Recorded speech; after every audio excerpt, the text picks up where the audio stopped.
kasih karunia dan damai sejahtera yang dari Allah Bapa kita dan dari anaknya Yesus Kristus kiranya menyertai kamu. Amin. Saudara-saudara yang kekasih dalam Yesus Kristus, salam jumpa bagi kita sekalian di hari ini Kamis 22 Februari 2024. Dalam hidup kita hari ini, firman Tuhan yang berbicara kepada kita diambil dari kitab Matius pasal 14 ayat 23. Dan setelah orang banyak itu disuruhnya pulang, Yesus naik ke atas bukit untuk berdoa seorang diri. Ketika hari sudah malam, ia sendirian di situ. Demikian firman Tuhan. Imanku, pengharapanku. Itulah topik bagi kita hari ini. Saudara-saudara, kita pasti pernah mengalami pergumulan dalam hidup yang mungkin hampir membuat kita putus asa bahkan menyerah dalam menghadapinya. Misalnya karena putus cinta atau karena hasil yang tidak sesuai dengan yang kita harapkan, atau karena permasalahan keluarga, karena persoalan ekonomi, atau karena lain sebagainya. Setiap kali kita menghadapi pergumulan, kita harus yakin bahwa Tuhan pasti akan menuntun kita keluar dari pergumulan tersebut. Tuhan akan hadir sebagai penolong, asalkan kita mau menyerahkan seluruhnya dan percaya kepada kuasa-Nya. Saudara-saudaraku, apa yang menjadi dasar bagi kita orang percaya untuk tetap berharap ketika satu pergumulan dan persoalan datang menghampiri kita? Iman, itulah menjadi kekuatan kita. Jesus is the helper and faith will lead us to salvation. Nats hari ini melalui Injil Matius ini ingin mengajarkan kepada kita bagaimana kita tetap berpengharapan kepada Kristus sekalipun di hadapan kita badai dunia tengah menderu bahkan sangat kencang.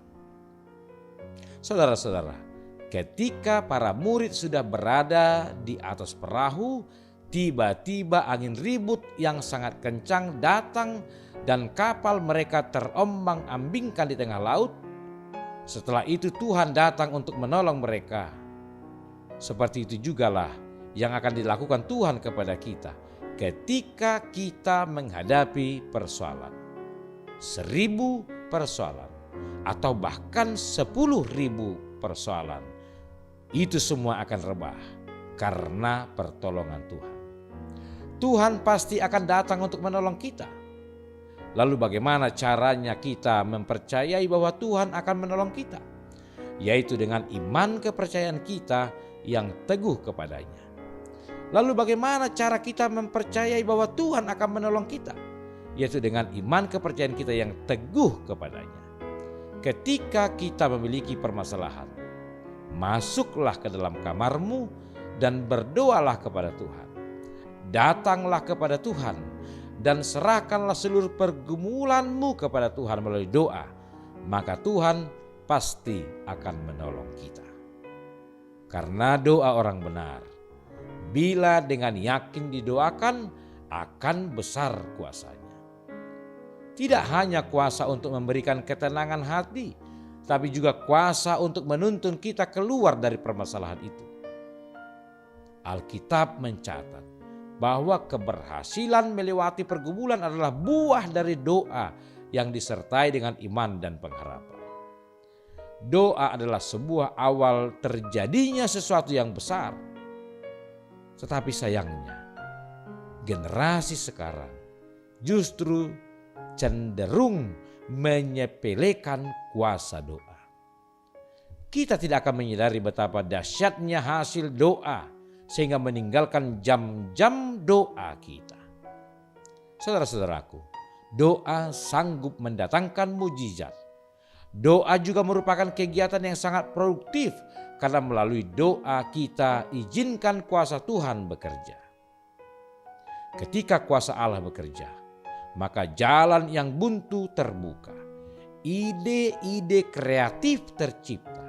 Bahkan terobosan-terobosan baru lahir, memecah kebekuan dan kesuam-suaman kehidupan kita. Akan mendatangkan kegairahan serta semangat menghadapi masa depan. Coba hitunglah berapa banyak kesempatan doa yang terbuang dan bahkan betapa banyak pula mujizat yang mestinya sudah terjadi tetapi tidak terwujud karena kita tidak rajin berdoa. Bila Yesus anak Allah yang sempurna memberi waktu untuk selalu berdoa, betapa lebih lagi kita saudara-saudaraku. Dengan segala kelemahan kita, sangat pentinglah untuk kita berikan waktu berdoa. Ketidakinginan untuk berdoa adalah sebuah tanda kemunduran rohani kita. Saudaraku, berbaliklah dan bertobatlah. Berdoalah senantiasa dan nikmati hasil doamu. Amin.